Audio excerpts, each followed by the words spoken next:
আসসালামু আলাইকুম রহমতুল্লাহ। আমি মমতা মুশতারি যশোর থেকে ওয়েলকাম করছি আমার ইউটিউব এবং ফেসবুক পেজ মমতা মুশতারি থেকে। কেমন আছেন আপনারা সবাই? কাছে দূরে দেশ দেশের বাহিরে যে যেখান থেকে আমার ভিডিও দেখছেন, আশা করছি আল্লাহর রহমতে সবাই ভালো আছেন। আমরাও ভালো আছি আলহামদুলিল্লাহ।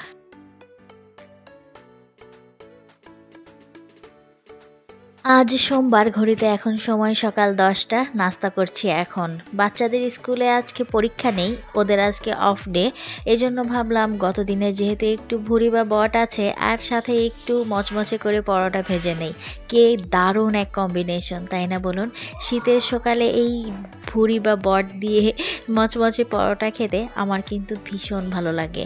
সারা বছর যেমন তেমন একরকমভাবে চলে যায়, কিন্তু এই শীতের সকাল বা শীতের দিনগুলোতে না, এই মানে বিভিন্ন ধরনের এই মুখরোচক খাবারগুলো আমাকে না ভীষণভাবে টানে। মানুষ বলে যে শীতের সময়টাতে ওজন কমানো অনেক সহজ, বিভিন্ন রকমের হরেক রকমের শাকসবজি পাওয়া যায়।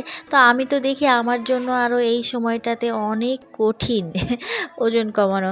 আসলে এই যে হরেক রকম শাকসবজি সমস্তটা মিলিয়ে বিভিন্ন ধরনের নিত্য নতুন সবজির আইটেম রান্না করি, আর সমস্ত তরিতরকারি তো মনে করুন ভাত দিয়ে না খেলে কি জমে বলুন তো? এজন্য কি হয়, আমি দেখেছি অন্যান্য সময়ের থেকে এই শীতের সময়টাতে না আমার একটু খাওয়া যেন বেশিই হয়ে যায়।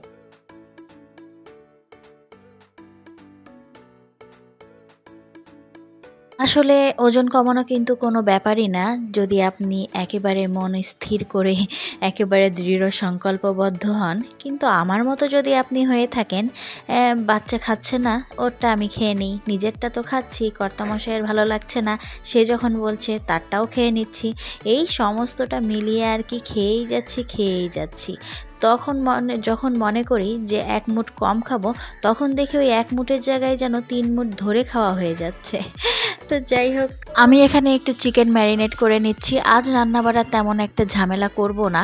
খুব একটা গতদিনের ওই যে ভুঁড়ি বা বট যতটুকু আছে ওটা দিয়ে আমার আর কর্তামশাইয়ের হয়ে যাবে। বাচ্চারা দেখলাম খুব একটা বেশি পছন্দ করে না, বিশেষ করে মেজো ছেলেটা। এজন্য ওর জন্য আর পুটুলি বাবার জন্য, বিশেষ করে বাচ্চাদের জন্যই আর কি একটু চিকেনটা ম্যারিনেট করে রাখলাম। আর এখানে আমি লাউ রান্না করে নিচ্ছি। লাউটা রান্না করব একেবারে নিরামিষ তরকারি হিসাবে, ওর ভিতরে মাছ গোশ কিছুই দিব না। আর এখানে লাউয়ের বিচিটাকে আমি উঠিয়ে রাখছি। এর আগেও একবার আপনাদেরকে দেখিয়েছিলাম, কিন্তু দুর্ভাগ্যক্রমে সেই লাউয়ের বিচিটা না আমি গুছিয়ে রেখেছি, কিন্তু সেটাকে আমার ফ্রিজে রাখতে মনে নেই, যার কারণে লাউয়ের বিচিটা একটু নষ্ট মতো হয়ে গিয়েছিল। তো এবার আমি এটাকে উঠিয়ে রেখেছি। ইনশাল্লাহ অবশ্যই চেষ্টা করব আগামী দিন লাউয়ের বিচি ভর্তা করলে আপনাদের সাথে রেসিপিটা অবশ্যই শেয়ার করব। আর এখানে যে লাউয়ের খোসা আছে, এই খোসাটাও কিন্তু ভাজি করে খাওয়া যায়, দুর্দান্ত লাগে। ওই যে বললাম না, আমি কিন্তু সমস্ত রান্নায় আমার আম্মু সমস্ত কিছু টুকটুক করে শিখিয়েছেন, যে কোনো জিনিস নষ্ট না করে, অপচয় না করে। আমার আম্মুকেও যেটা দেখেছি আমিও চেষ্টা করি সেটা করতে। কিন্তু ওই করে করে কি হয়, ওই যে অনেক রকম হয়ে যায়। ওই এটা একটু খেতে গিয়ে ওটা একটু খেতে গিয়ে, ওই সমস্ত রকম মিলিয়ে খেতে গিয়ে না তখন আর কম খাওয়া হয় না, তখন একটু বেশিই খাওয়া হয়ে যায়। তো যাই হোক, আমি এখানে চিকেনটা ভেজে নিচ্ছি, আর লাউটা তো রান্না করেই নিয়েছি। আমার এই চিকেন ম্যারিনেট করা আপনারা এর আগে অনেকবার দেখেছেন। আসলে আমার কাছে সহজ বাংলা চিকেন বাচ্চাদের জন্য তৈরি করা মানেই এভাবে ম্যারিনেট করে রেখে আর কি একটু হালকা তেলে শ্যালো ফ্রাই করে দেওয়া। এটাই আমার বাচ্চাদের জন্য আমার কাছে মনে হয় সহজ এবং খুবই দ্রুত। ওদিকে রান্নাবাড়া সমস্তটা গুছিয়ে এসে, ওদের যেহেতু আজ অফ ডে, এই জন্য যতটুকু পারছে পড়ে এগিয়ে নিচ্ছে আগামী দিন যে পরীক্ষা বা যে সাবজেক্টটা আছে।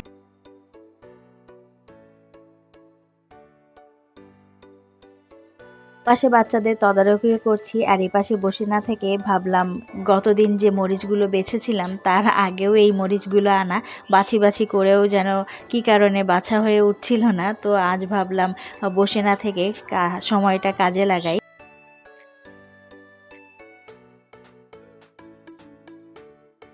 ঝালগুলোর অবস্থা দেখেছেন? খুবই করুণ। যৌবন হারিয়েছে মনে হচ্ছে। আসলে ব্যাপারটা ওরকম না। এই ঝালগুলোতে তেমন একটা ঝাল নেই।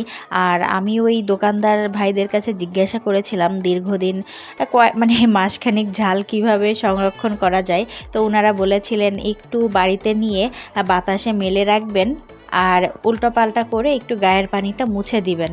তো আমি কি করেছি সেই বাতাসে মেলে রেখেছি তো রেখেছি, আর সেটা মনে করুন ওঠানোর নামগন্ধ নেই। তো যার জন্যে আমার সেই গায়ের আর্দ্রতা শুকাতে গিয়ে ভেতরের আর্দ্রতাও যেন শুকিয়ে গেছে, এমন অবস্থা। আর এদিকে দেখুন আমার পুটুলি বাবা, সে তো পাকনামি করবেই সব জায়গায়। টিভির রিমোটটা সে নামাতে পারছিল না। টিভিতে যে কার্টুনটা চলছে সেটা নাকি তার পছন্দ হচ্ছে না কোনোভাবেই। এই জন্য সে একা একাই টিভির রিমোটটা নামিয়ে এখন দেখুন একা একাই আবার টিভি চেঞ্জ করতে শুরু করবে। আসলে ওইভাবে তো এখনও শিখে পারেনি, তারপরেও চেষ্টা করে। ওই যে সবাইকে দেখে এটা কোনটা মানে টিপতে হবে যে রিমোট, সেটা তো সে জানে। তারপর অনেক খোঁজাখুঁজির পরে এই কার্টুনটা তার পছন্দ হয়েছে, কিন্তু মিনিট দুয়েক চলার পরে এটাও তার পছন্দ হচ্ছে না। আসলে তার প্রবলেমটা হয়েছে তার ভাইয়েরা বাড়িতে আছে কিন্তু তার সাথে খেলাধুলা করছে না কেন। তো তাকে সামাল দিতে দিতে সময়টা পার হয়ে গিয়েছিল। এখন চলে এসেছি সন্ধ্যায়, বাচ্চাদেরকে আবারও সন্ধ্যার পরে পড়তে বসিয়েছি আর ওকে বলছি আমার সাথে সাথে হাতে হাতে কাজ করে দাও। তো সে কি করবে বুঝতে পারছিল না, এই জন্য তাকে আবার বললাম জালনা থেকে কাপড়গুলো আমাকে নামিয়ে দাও। অর্ধেক নামানোর পরে সে ভেবেছে এটা তো বেশ কষ্টের কাজ, সেজন্য সে আবার পা গুটিয়ে পাশে বসে আছে। আমাকে বলছে তুমি নামিয়ে দাও, আমি কাপড়গুলো ভাঁজ করে দিব। তো আমি ভাবলাম দুয়ে মিলে বসে না থেকে আর বাচ্চাদের যেন ডিস্টার্ব করতে না পারে, সেজন্য ওকেও একটু ব্যস্ত রাখার প্রয়োজন। ওই যে দেখছেন টেনে টেনে নিয়ে ভাঁজ করছে। ইদানিংকালে না ও বেশ দুষ্ট হয়ে যাচ্ছে, আর কেন জানি না, একটু হয়তো অসুস্থতা থেকে উঠেছে কি না আমি বলতে পারছি না। এই ব্যাপারটা যারা বুঝেন তারা অবশ্যই আমাকে কমেন্ট করে জানিয়েন। ও একটু যেহেতু অসুস্থতা থেকে উঠেছে, একটু বদমেজাজি বা জেদি টাইপ হয়ে গেছে। ওর এই জিনিসটাকে আমি মানে আমার 3 বাচ্চার ক্ষেত্রে আমি এই জিনিসটা কখনোই প্রশ্রয় দেই না। বাচ্চারা যে জিনিস চায় সাথে সাথে বা একটু রাগ করলে বা কান্না করলে সেই জিনিসটা আমি সাথে সাথে ওদের হাতে তুলে দেই না। তো ওর ক্ষেত্রেও কিন্তু এ পর্যন্ত দেইনি, কিন্তু ইদানিংকালে খুব বেশি যেন জিদ করছে। আপনারা যারা এই ব্যাপারটা জানেন বা বুঝেন তারা অবশ্যই আমাকে একটু পরামর্শ দিবেন প্লিজ, আপনাদের কাছে অনুরোধ রইল।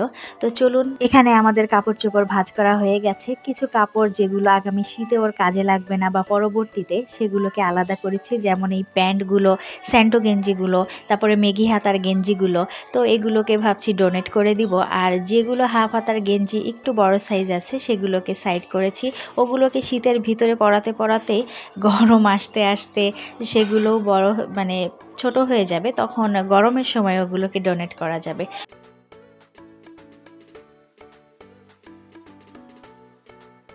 পুটুলি বাবাকে সাথে নিয়ে আবার চলে এসেছি রান্নাঘরে। চলুন সন্ধ্যার কিছু হালকা পাতলা নাস্তা তৈরি করি। এই নাস্তা বলতে একটু ডিমের চপ তৈরি করে দিব, কর্তা মশাই আর কি বলে পাঠিয়েছে। ডিমের চপটাই তৈরি করি। এখানে আমি ডিম সিদ্ধ বসিয়েছি, সাথে দুটো আলুও দিয়েছি।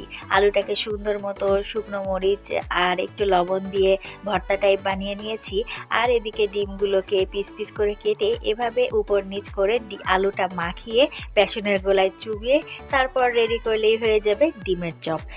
এটা তো একেবারে সহজ এবং আমাদের প্রত্যেকের ঘরের রেসিপি, তাই না বলুন?